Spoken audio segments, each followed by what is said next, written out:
नमस्कार, आप देख रहे हैं एक भारत वंचितों की आवाज और आपके साथ मैं हूं राम बाबू गौतम। 85 की पाठशाला में आपका स्वागत है। उत्तर प्रदेश में आप रोज रोज नए गठबंधन, नई पार्टियों का मैदान में आना, ये लगातार आप खबरें सुन रहे हैं। कुछ दिनों तक लगातार आप खबरें सुन रहे थे कि इंडिया गठबंधन में फला आदमी आ सकते हैं, फला पार्टी आ सकती है, ये आ सकते हैं, वो जुड़ सकते हैं, वो आज साथ में शामिल हो सकते हैं। इन सब के कयासों के बाद उत्तर प्रदेश में अब एक और नया गठबंधन आ गया है। तीसरा मोर्चा आ गया है। तीसरा मोर्चा मतलब पल्लवी पटेल और असदुद्दीन ओवैसी, और इस बार वो जो लोग हैं वो पीडीएम लेकर के आए हैं। इसका नाम है पिछड़ा, दलित और मुसलमान। पीडीए पहले से चर्चा में है। इंडिया गठबंधन अखिलेश यादव का समाजवादी पार्टी का पीडीए मतलब पिछड़ा, दलित, अल्पसंख्यक। लेकिन अब जो है एक और मोर्चा मैदान में आ गया है, पीडीएम मतलब पिछड़ा, दलित और मुसलमान। पल्लवी पटेल और असदुद्दीन ओवैसी की जो पार्टी है एआईएमआईएम, अपना दल कमेरावादी, और एआईएमआईएम की लखनऊ में 31 मार्च को हुई जो बैठक हुई, साझा प्रेस कॉन्फ्रेंस, उसमें 2024 के जो लोकसभा चुनाव हैं वो उत्तर प्रदेश में साथ में लड़ने का ऐलान किया गया है। पिछड़े और दलित और मुसलमानों का एक अलग से गोलबंदी, मोर्चाबंदी करके 2024 के लोकसभा चुनाव में उतरने की तैयारी और रणनीति जो है वो तैयार की जा रही है। कौन सा दल कितनी सीटों पर लड़ेगा, अभी इसको लेकर के मीडिया के सामने कोई जानकारी नहीं आई है, लेकिन उम्मीद लगाई जा रही है कि उत्तर प्रदेश में एआईएमआईएम करीब 20 सीटों पर, जिसमें से पश्चिमी उत्तर प्रदेश की ज्यादातर सीटें हैं, संभल, मुरादाबाद, बिजनौर, कैराना जैसी सीटों पर, पश्चिमी यूपी की सीटों पर ज्यादातर जो है वो प्रत्याशी उतारेगा। उसके अलावा जो पल्लवी पटेल की पार्टी है अपना दल कमेरावादी, वो फूलपुर, मिर्जापुर, कौशाम्बी समेत कुछ और सीटों पर भी चुनाव लड़ सकता था। दरअसल पल्लवी पटेल का जो विवाद शुरू हुआ अखिलेश यादव के साथ, फिर बात मायावती तक पहुंची और अंत जो है वो ओवैसी के साथ हुआ, वो सीटों को लेकर के ही था। सिराथू से पल्लवी पटेल विधायक हैं और उसके अलावा वो इस बार लोकसभा चुनाव में ज्यादा से ज्यादा सीटें लेकर के चुनाव लड़ने की इच्छा जता रही थी। उन्होंने अपने 3 सीटों को लेकर के सूची भी जारी कर दी थी, हालांकि बाद में उसको वापस लेना पड़ा। जब अखिलेश यादव से बात नहीं बनी तो खबरें आई कि पल्लवी पटेल की मायावती के साथ, बहुजन समाज पार्टी के कोऑर्डिनेटरों के साथ उनकी बातचीत चल रही। खबर ये आई कि मायावती ने उनको जो है वो अपनी पार्टी के सिंबल पर चुनाव लड़ने की बात ऑफर दिया, लेकिन बात नहीं बन पाई। उसके बाद कुछ ही दिनों में अब खबर आ गई है, अब पुख्ता हो गई है, साझा प्रेस कॉन्फ्रेंस हो गई है कि पल्लवी पटेल और असदुद्दीन ओवैसी उत्तर प्रदेश में जो है वो साथ में चुनाव लड़ेंगे। कौन कितनी सीटों पर लड़ेगा ये भी फाइनल हो जाएगा।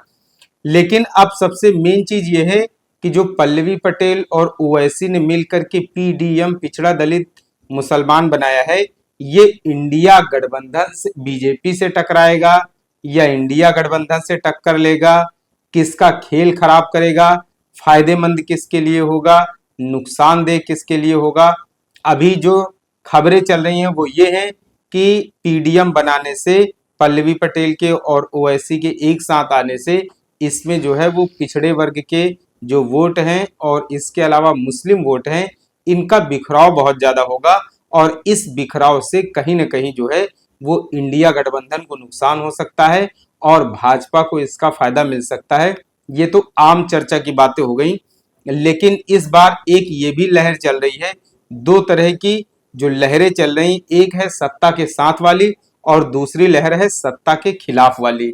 तो सत्ता के साथ वाली लहर मिशन 80 की बात कर रही है, 400 पार की बात कर रही है, लेकिन उसी के पैरेलल जो दूसरी विचारधारा की विपरीत वाली लहर है वो ये कह रही है कि संविधान खतरे में है, देश खतरे में है, किसानी खतरे में है, बेरोजगारी ज्यादा है, महंगाई ज्यादा है।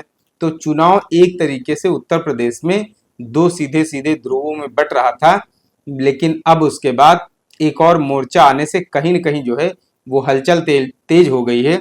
लेकिन कुछ लोग कह रहे हैं कि इससे कुछ सीटों पर असर पड़ेगा, उसके अलावा उत्तर प्रदेश में इसका बहुत ज्यादा असर नहीं होगा। क्योंकि धरातल पर जो है वो दो ही लोगों के बीच में लड़ाई हो रही है, एक भाजपा के बीच में और दूसरी इंडिया गठबंधन के बीच में। बाकी जो दूसरी पार्टियां हैं वो लड़ाई में नहीं है, फाइट में नहीं है, कुछ परसेंट वोट जरूर पा जाएंगी, लेकिन उनका धरातल पर वो कहीं पर भी मुख्य मुकाबले में दिखाई नहीं पड़ रही हैं। तो ये सब चीजें, तरह तरह की चर्चाएं जो है वो सियासत में चल रही हैं। अब बात करते हैं एआईएमआईएम के असर की, कैसे चीजें शुरू हुई। और एआईएमआईएम जब जब चुनाव मैदान में किसी राज्य में आती है तो उसको बीजेपी की बी टीम क्यों कहा जाने लगता है, और उसको जो बीजेपी के खिलाफ विचारधारा वाली पार्टियां हैं उनके लिए अक्सर ये क्यों चर्चा हो जाती है कि एआईएमआईएम आ गई है, इससे मुस्लिम वोटों का बिखराव होगा और इससे दूसरी पार्टियों को नुकसान हो सकता है। तो दरअसल क्या है कि 2019 में जब बिहार में विधानसभा के उपचुनाव हुए तो उस समय एआईएमआईएम ने पहली बार किशनगंज सीट से जीत दर्ज करके जो है वो बिहार में तहलका मचा दिया। उसके बाद 2020 में जब बिहार में विधानसभा के चुनाव हुए तो 2020 के विधानसभा चुनाव में बिहार में असदुद्दीन ओवैसी की पार्टी जो है वो 5 विधानसभा सीटें जीत करके तहलका मचा देती है। और उसका सबसे ज्यादा जो नुकसान होता है वो बिहार में महागठबंधन को होता है, और महागठबंधन को नुकसान की वजह से ही वहां पर भाजपा को और जेडीयू को काफी ज्यादा, मतलब एनडीओ को काफी ज्यादा सियासी फायदा होता है।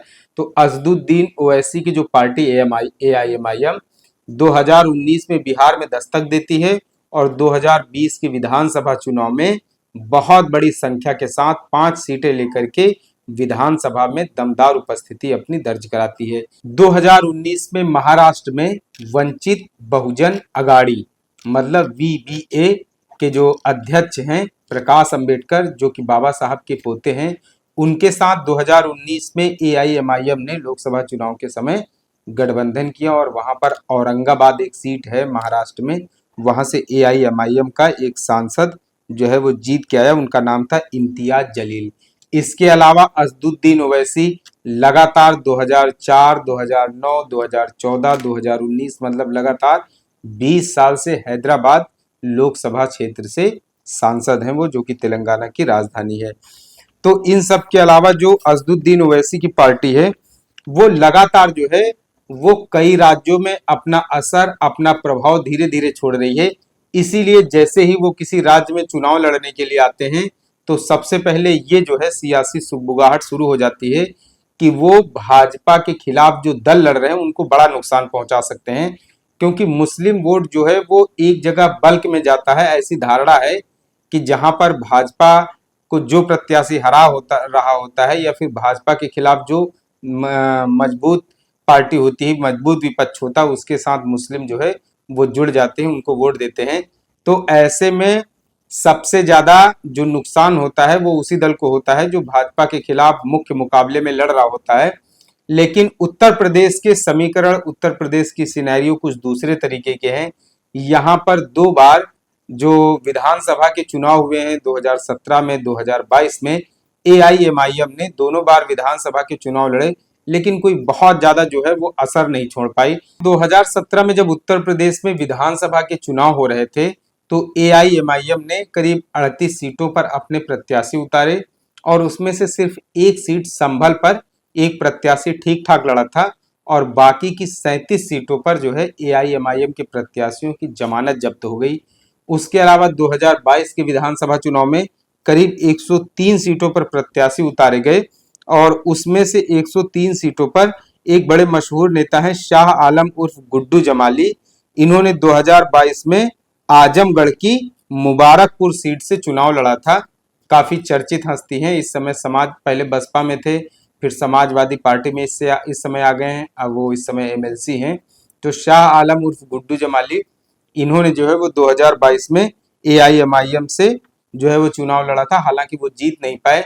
तो एआईएमआईएम का थोड़ा सा वोट परसेंट जरूर बढ़ा है उत्तर प्रदेश में। 2017 में 0.2% था, उसके बाद 2022 में जो वो 0.4% बढ़ के हुआ वोट प्रतिशत, लेकिन एक भी सीट पर जो है एआईएमआईएम को सफलता नहीं मिली है। तो उत्तर प्रदेश में जो लोकसभा का चुनाव होने जा रहा है इस समय एआईएमआईएम की पार्टी के लिए उत्तर प्रदेश में बहुत ज्यादा जो है वो मायने रखता है। उत्तर प्रदेश में लोकसभा का चुनाव एआईएमआईएम के लिए, क्योंकि ये पहला ऐसा चुनाव होगा जब एआईएमआईएम की असली परीक्षा होने जा रही है। 2022 के विधानसभा चुनाव में भी जब हो रहे तब कई सारे ओबीसी नेता हैं, उसमें से बाबू सिंह कुशवाहा के साथ उन्होंने पिछली बार बड़ा गठबंधन किया था। इस बार लोकसभा का चुनाव है, इस बार पल्लवी पटेल के साथ जा रहे हैं। मतलब हर बार ओबीसी के कुछ नेता, बड़े नेता जो है वो समाज में जो प्रतिष्ठित हैं वो ओवैसी के साथ आते हैं और गठबंधन होता है। सफलता हालांकि अभी तक उत्तर प्रदेश में नहीं मिली है, लेकिन इस बार ओवैसी को काफी ज्यादा उम्मीदें हैं उत्तर प्रदेश से कि शायद इस बार कोई चमत्कार हो।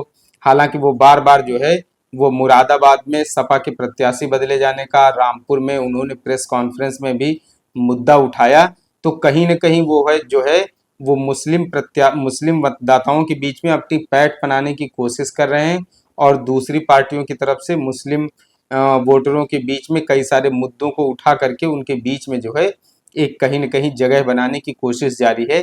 अब देखिए उत्तर प्रदेश में जो पल्लवी पटेल का और ओवैसी का जो गठबंधन हुआ है, ये जो पीडीएम पिछड़ा दलित और मुसलमान नाम से ये जो मोर्चा बना है, देखिए इस मोर्चे को उत्तर प्रदेश में लोग कितना पसंद करते हैं। उत्तर प्रदेश में ये मोर्चा सीटें जीतने में कामयाब होता है या सिर्फ 2024 की चुनावी चर्चा तक ही सीमित रह जाता है। बहुत सारे ऐसे सवाल हैं। फिलहाल आने वाले दिनों में देखना होगा कि एआईएमआईएम किन सीटों पर चुनाव लड़ती है और ओवैसी के साथ साथ पल्लवी पटेल की जो पार्टी है अपना दल कमेरावादी, ये कितनी सीटों पर चुनाव लड़ती है। तो बहुत सारी ऐसी चीजें हैं जो अभी सामने आनी बाकी हैं। चीजों को सामने आने दीजिए, तस्वीर जो है वो और ज्यादा साफ होगी। फिलहाल आपको ये विश्लेषण कैसा लगा, ये एनालिसिस कैसी लगी, इसके बारे में आप हमें कमेंट करके अपने सुझाव जरूर दें। आपसे अपील है कि आप एक भारत को शेयर और सब्सक्राइब भी करते रहें, जिससे कि शोषितों, पीड़ितों और वंचितों की आवाज को सत्ता के शीर्ष तक पहुंचाया जा सके। धन्यवाद।